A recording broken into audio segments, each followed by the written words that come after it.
mabuhay, maayong udto sa tanan akong followers, viewers, and supporters, even to my likers and sharers. Guys, this is Alexi Fernandez from Davao City. Today is October 18, 2024. Actually guys, today is my natal day. It's my actual birthday today. Since a few days ago, I celebrate in advance. But today is my actual birthday. So I wanna thank the Lord for everything. I thank God for all the blessings that He has showered upon me. For all the good things that He has done in my life.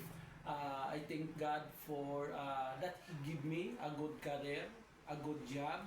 I thank Him for the achievements and accomplishments of my life, both personally and professionally.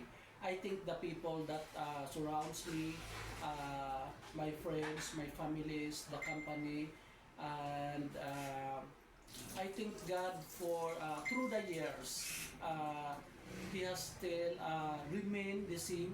God has been very good to me. I am so blessed for receiving His goodness, His amazing grace and blessings.